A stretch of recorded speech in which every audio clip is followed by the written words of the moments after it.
Cumprimento os irmãos da classe Gideões com a paz do Senhor. Aqui quem vos fala é o professor Juscelio.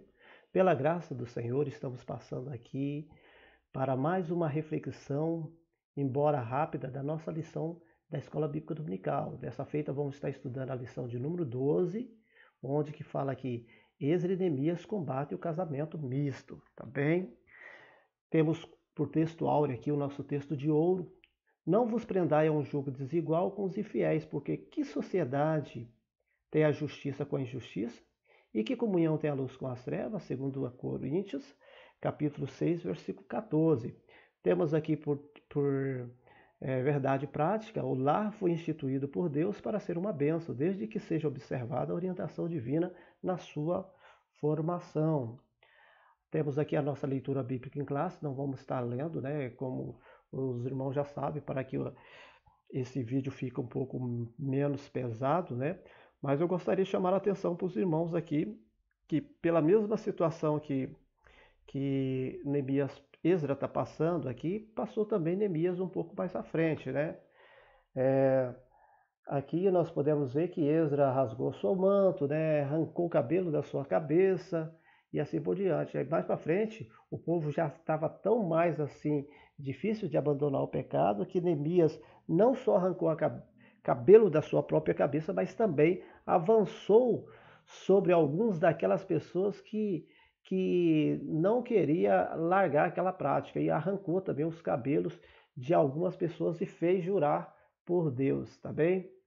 Então é basicamente isso aí que eu gostaria de chamar a atenção para os irmãos, que a mesma situação que Esdras passou, um pouco mais à frente, aí, uns 15, 16 anos mais à tarde, mais para frente, Neemias também veio passar, tá bem?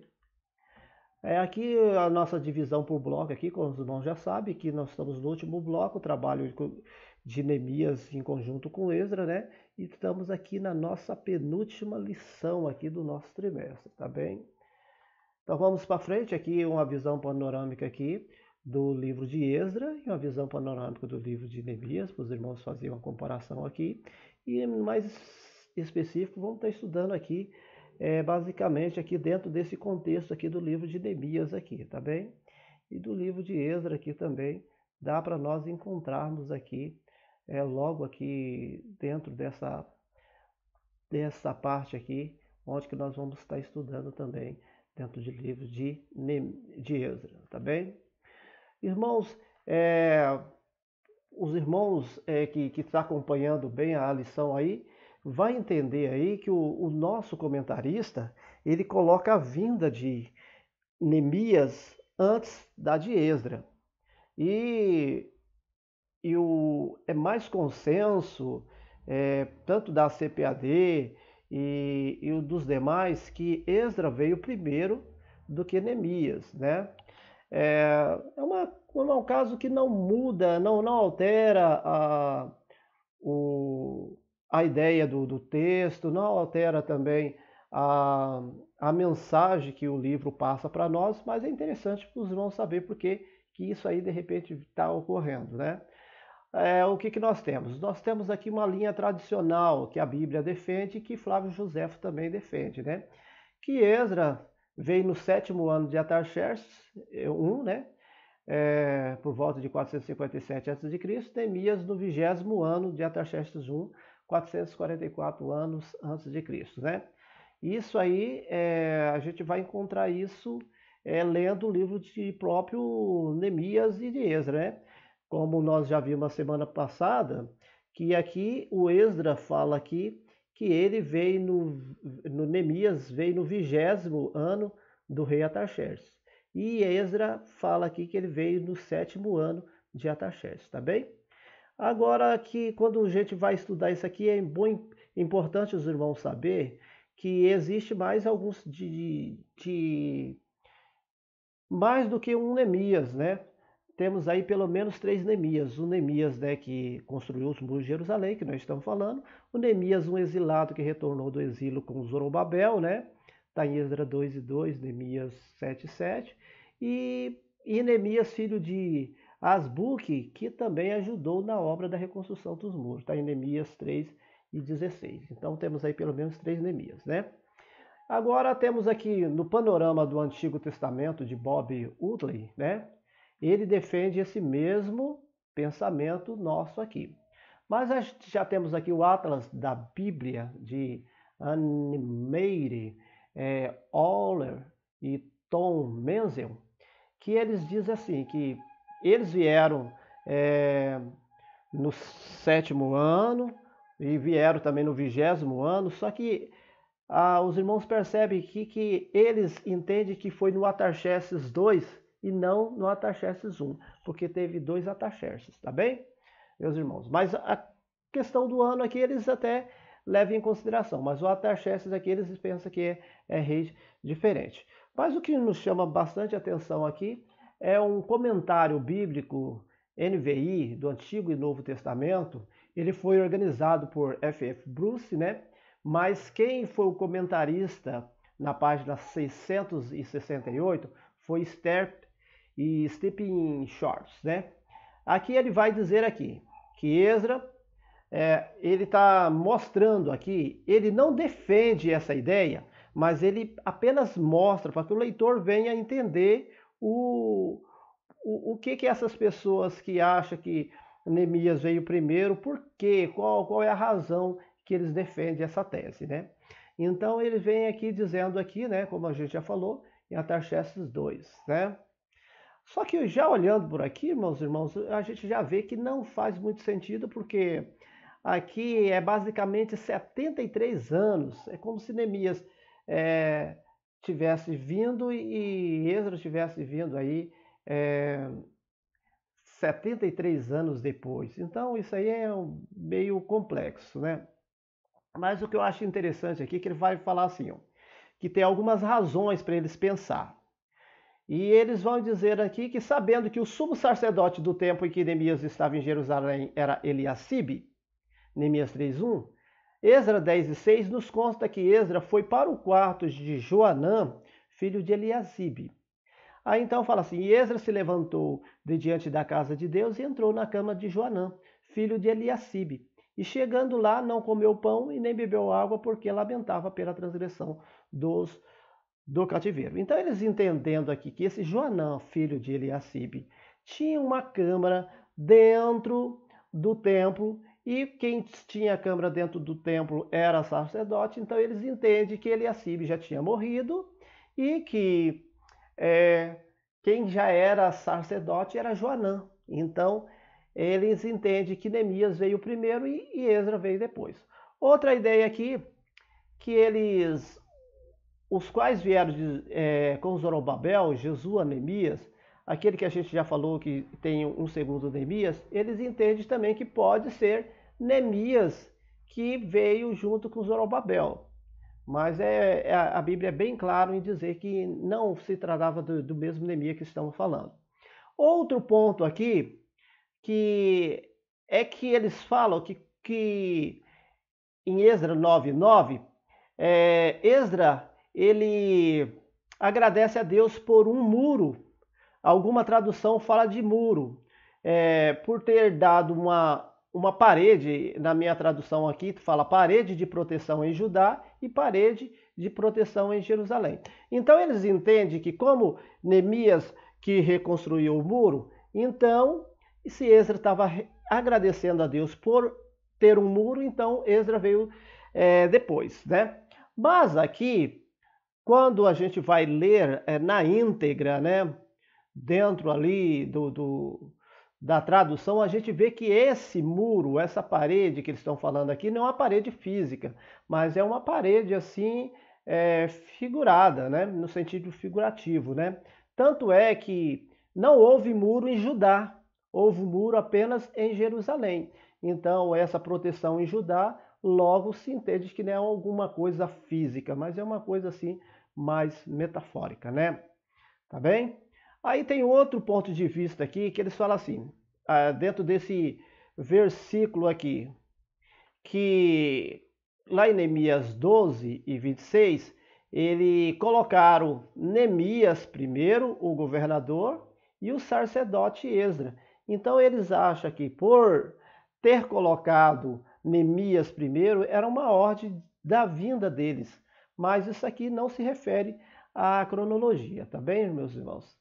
Tanto é aqui que ele estava falando em duas épocas. Então eles falaram aqui, ó, nos dias de Joaquim, uma época, e também nos dias de Neemias, aí já era uma outra época. Então aqui ele não fala aqui e nos dias de Esdra, né? Então aqui também não sustenta aquela narrativa, tá bem?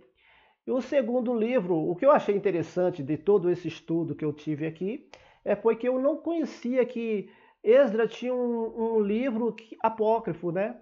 E aqui fala assim que o segundo livro de Esdra, Esdra na versão latina, é um livro apócrifo judaico, escrito originalmente em grego no final do século I depois de Cristo, embora seja lendário em sua natureza, mesmo assim parece refletir uma tradição judaica genuína que associa a Esdra de alguma maneira literária com o canon do Antigo Testamento. Nele, Esdra lamenta que a lei foi queimada na destruição de Jerusalém e ora pedindo capacitação para reescrevê-la.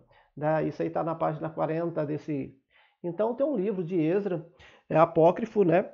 Mas ele não entrou aqui no canon judaico, tá bem? Eu não conhecia isso, mas já acabei descobrindo, tá bem, meus irmãos?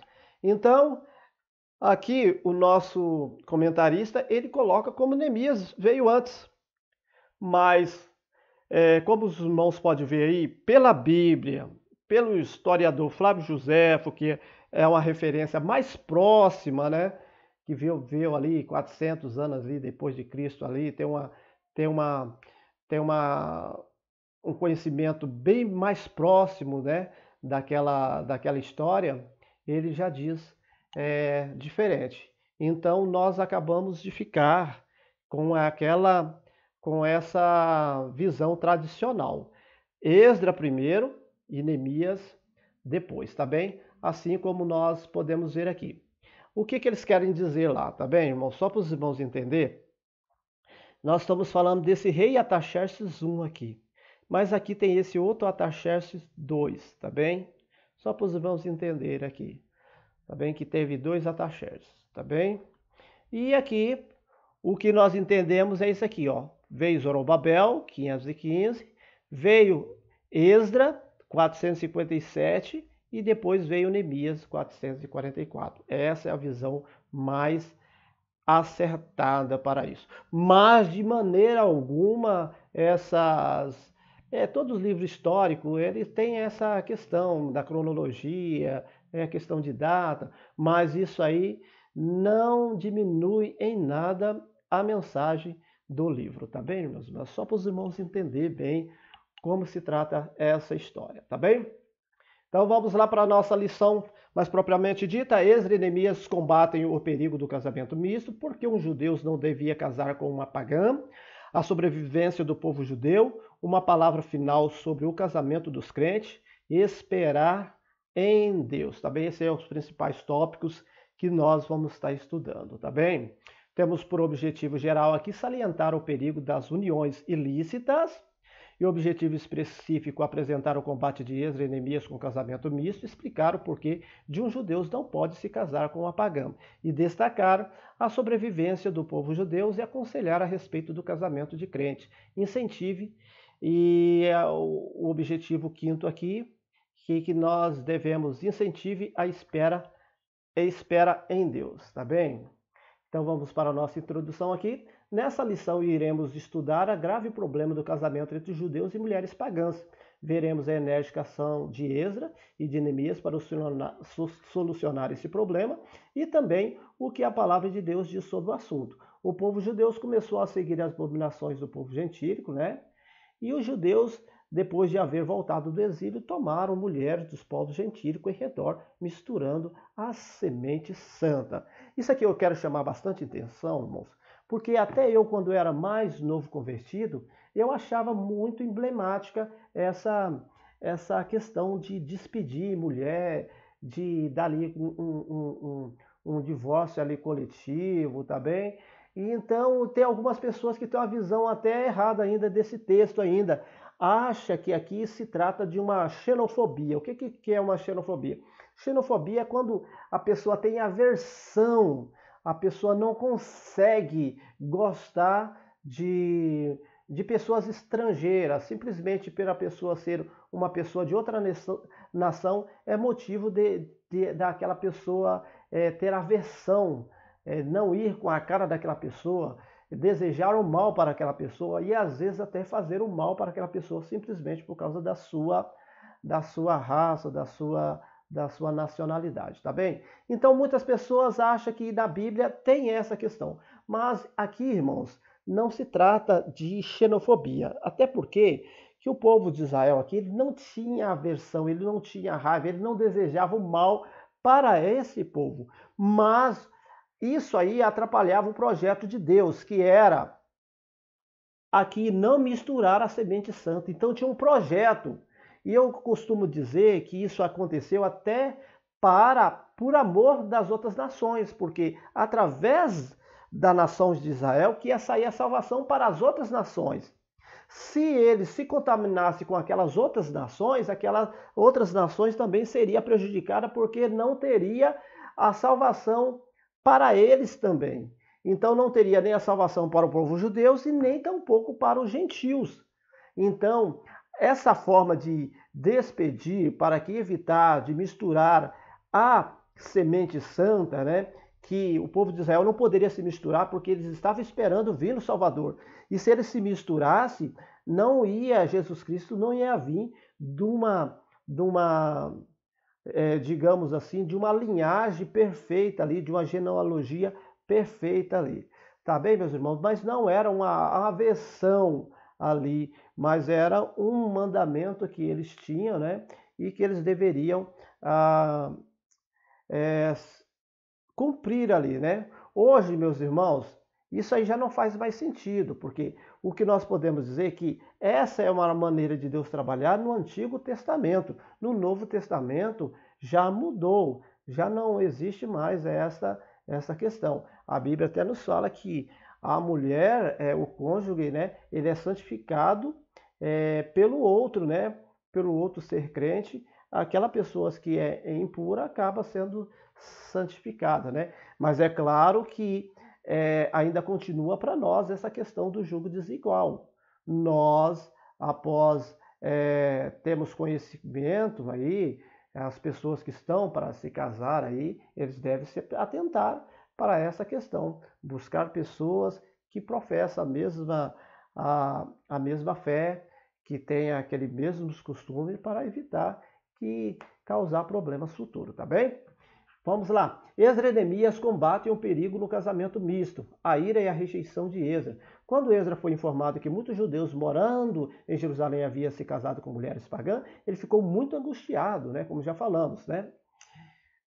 Ele rasgou seu vestido, a sua capa, arrancou os cabelos, tanto de sua barba como de sua cabeça, e assentou-se atônito na praça, né?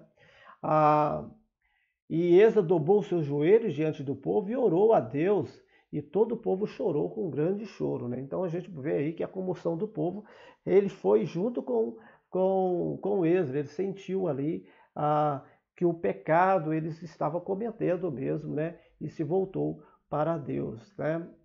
Então vamos aqui, efeito da atitude de Esdra foi imediato. Secanias, um judeu bem conhecido e que se havia casado com uma mulher estranha, disse a Esdra diante do seu povo: agora, pois, façamos concerto com nosso Deus, de que despediremos todas as mulheres e tudo o que é nascido delas, conforme o conselho do Senhor e dos que tremem no mandato do nosso Deus, e faça-se conforme a lei, né? Então aqui a gente já vê que o povo já está começando a agir conforme o sentimento ali de Esdra. Nós podemos ver também aqui que o arrependimento do povo. Esdra levantou-se e ajuramentou a todos que faria conforme a palavra de Secanias. Vós tendes transgredido e que casaste com mulheres estranhas, fazei confusão ao Senhor. Apartai-vos das mulheres estranhas. E responderam todos: assim seja, conforme a tua palavra nos convém fazer. Tem alguns que defendem também que aqui também havia também a poligamia. Não, às vezes ele já era casado com uma judia, né, mas acabava pegando outras mulheres também para o seu laço ali matrimonial ali dentro de uma poligamia, né? E então alguns despediram apenas as, as que estavam sobressalentes ali, podemos dizer assim, de uma maneira mais grossa, né? Então vamos lá. O arrependimento do povo, Jonatas e Jazéia, auxiliados por 2 levitas, receberam a incumbência de supervisionar o encerramento definitivo dessas uniões proibidas pela lei de Deus. Então eram milhares de pessoas, né? Então, como não tinha condições de ficar tratando todas essas questões, julgando todas as situações, então ficou essas 2 pessoas como juiz ali, de paz ali, para ir pegando os relatos e vendo conforme ia sendo feito essa situação aí.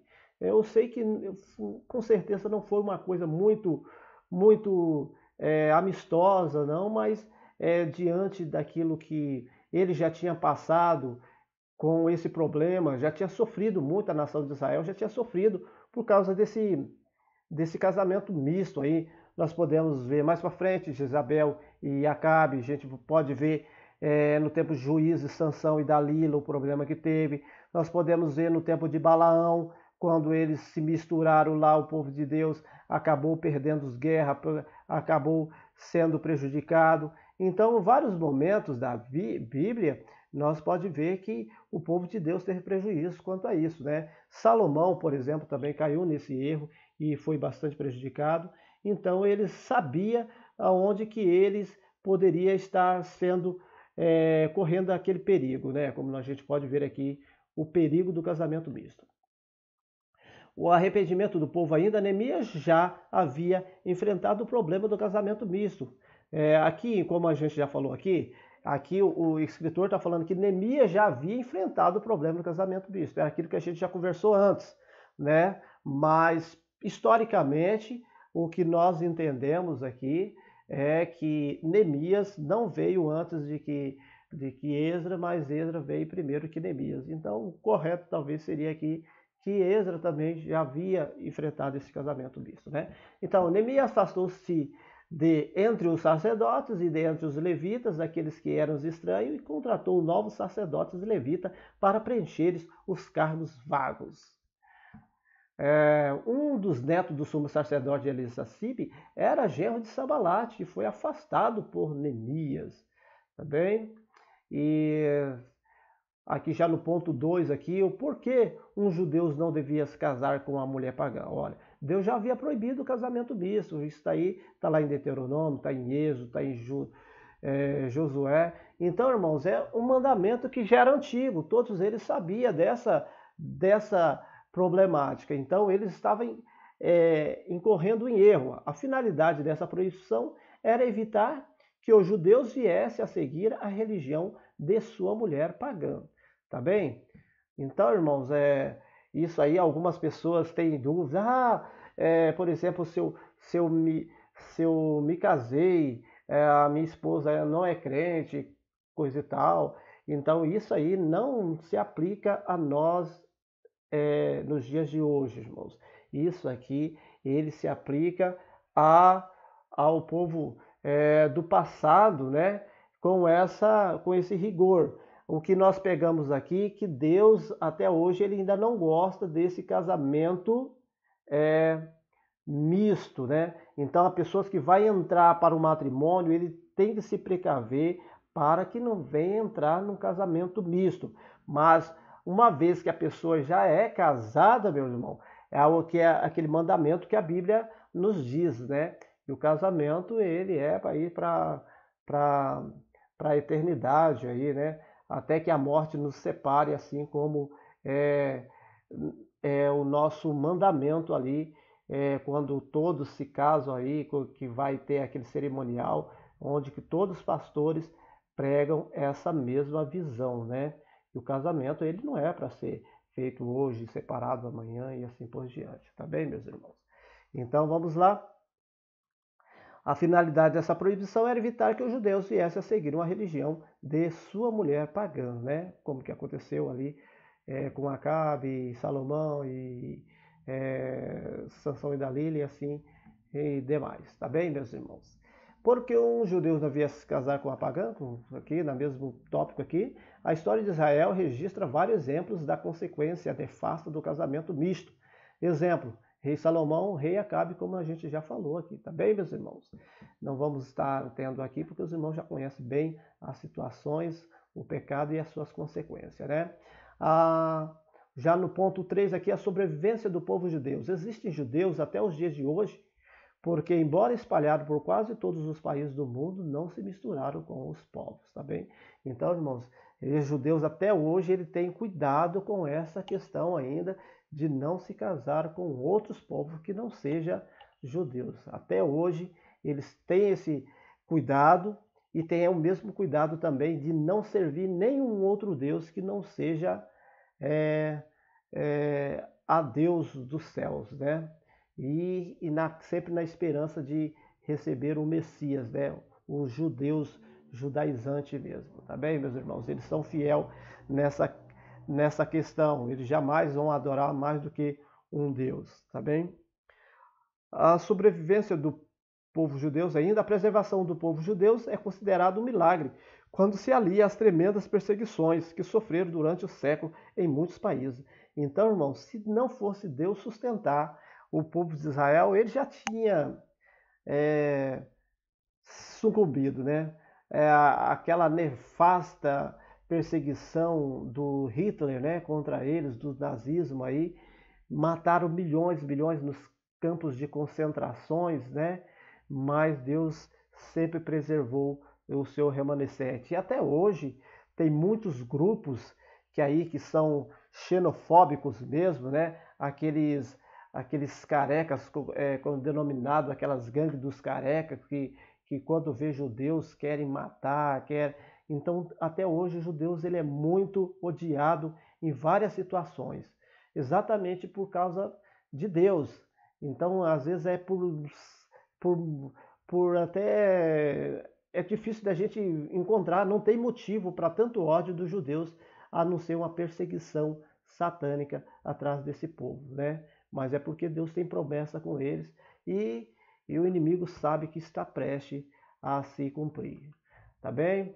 Já no tópico 4 aqui, uma palavra final sobre o casamento dos crentes. A maior bênção que Deus deu à humanidade foi, no sentido espiritual, o envio de Jesus Cristo. No sentido material, a maior bênção que Deus dá ao ser humano é o casamento.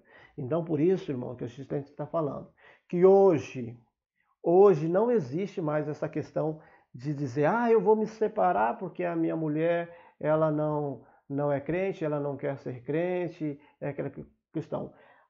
O maior bênção hoje é o casamento e temos que lutar por ele até as últimas consequências, tá bem? O que nós estamos falando aqui, que a pessoa que vai contrair um próximo, entrar no matrimônio, um jovem, uma pessoa adulta, um viúvo, uma viúva aí, ele tem que ter cuidado de entrar dentro de um casamento que não seja um julgo desigual, tá bem? Não falamos isso aqui tanto tem muitas pessoas que gostam de puxar muito isso aqui por questão tanto de idade, gostam também de puxar isso aqui tanto por questões materiais, mas quando se fala aqui em julgo aqui misto aqui, irmãos, é basicamente referente à parte espiritual, tá bem, irmãos? Então, jamais a gente não pode entrar nessa seara de querer também disseminar dissensões aí e por outros motivos a não ser essa questão de espiritual, tá bem? Então vamos lá.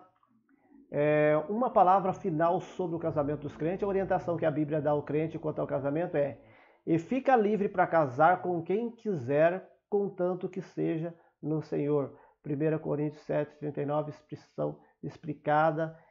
Aqui diz: o casamento na direção do Senhor enseja a possibilidade de uma felicidade sem limite. O casamento de um crente com um descrente, com muita probabilidade, será uma infelicidade. Tá bem? Uma palavra ainda final sobre os casamentos dos crentes aqui. O casamento no Senhor. Aqui, ambos uma só carne. Tanto que não dá nem para ver, não há divisão aqui. Agora, o casamento misto, sempre há essa divisão. Ah, eu quero ir para um tal lugar, eu quero ir para a igreja, ah, eu quero ir para o futebol, ah, eu quero ir para a igreja, ah, eu quero ficar aqui assistindo a minha novela, ah, eu quero ir para o cinema, ah, eu quero ir para a vigília. Então, isso aí sempre causa alguma desconforto. Ah, eu quero ir para a escola dominical, mas eu quero ir para o banho e assim por diante. Então, a gente tem que ter esse cuidado aí de não entrar aí, as pessoas aí que estão para entrar aí no próximo matrimônio aí, não procurar não entrar nesse casamento misto, tá bem? Uma perfeita união entre os cônjuges envolvendo o corpo e a alma e o espírito de ambos. Jesus disse, não são mais dois, mas uma só carne. Casando-se o crente com um que não é crente, pode naturalmente obter união de corpo em parte de alma, mas é impossível que haja união de espírito, tá bem? Pois enquanto um pertence ao reino de Deus, o outro é do reino das trevas, tá bem? Esperar em Deus. Findando esse estudo sobre o casamento misto, onde a palavra de Deus é muito clara nesse apelo, esperar em Deus. O seu desejo de ter um lar, experimentar a riqueza do amor de um companheiro ou de uma companheira é natural. Lembra-te de que Deus ouve a oração quando Eliseu orou pedindo que Deus mostrasse quem seria a noiva de Isaac, né? Aqui eu falei Eliseu, né? É Eliezer, né? Aqui quem seria a noiva de Isaac recebeu uma gloriosa resposta, tá bem? Então, irmãos, aqui sempre a oração é a melhor coisa. E cuidado também com profecia para casamento, isso aí tem causado muito problema, né? Basicamente é orar mesmo, é você e Deus. Que essa questão de profecia aí para casamento, eu estou querendo me casar, vim aqui um profeta para orar, para ver o que Deus quer disso aqui, então é muito perigoso. E essa questão de horóscopo também, eu quero ver qual é o signo dele, para ver se dá, numerologia, eu nasci no dia tal, fulano e tal nasceu no... Não, o conselho aqui é oração, tá bem? Bem rápido aqui, vemos aqui que Esdras combateu o perigo da união mista com contundência. A preservação do povo judeu é considerado um milagre. Deus proibiu a união mista entre os judeus, porque a consequência dessa prática é nefasta, conforme a história de Israel mostra. O casamento é a união total entre o homem e a mulher. Ouça este bom conselho e espere em Deus. Tá bem, irmãos? Finalizamos a nossa lição aqui. Para ser bem sincero, não é uma lição que eu nunca gostei assim muito de lecionar essa lição. Eu acho muita responsabilidade. Uma lição assim de um grande abrangência, de uma forma, de repente a pessoa entende de outra forma, mas Deus colocou nós nessa incumbência, estamos aqui para fazer em nome de Senhor Jesus Cristo. A nossa próxima lição vai falar sobre a vigilância, conserva pura a igreja, tá bem, meus irmãos? E temos nossos contatos, qualquer dúvida pode entrar em contato conosco aqui, tá bem? Aqui eu acho que no próximo slide vai aparecer essa parte que está cortando aqui, né? Que é um crédito aqui que eu dou aqui para os nossos irmãos que nos ajudam com os slides, né? Foram desenvolvidos pela EBD Panorama, né? Aí foi adaptado por mim, tá bem, meus irmãos? Porque é muito trabalhoso uma pessoa fazer todos os slides. Então, graças a Deus, a gente pega alguns, né, e trabalha outros, tá bem? Então, se alguns irmãos quiserem usar esses, saber aonde que tem esses slides, a maioria você vai encontrar lá nesse EBD Panorama, tá bem? Então, vamos lá. Temos aqui o nosso endereço aqui e que Deus possa abençoar a cada um de nós, segundo as suas bênçãos celestiais. Até a próxima lição, em nome de Jesus Cristo. Amém.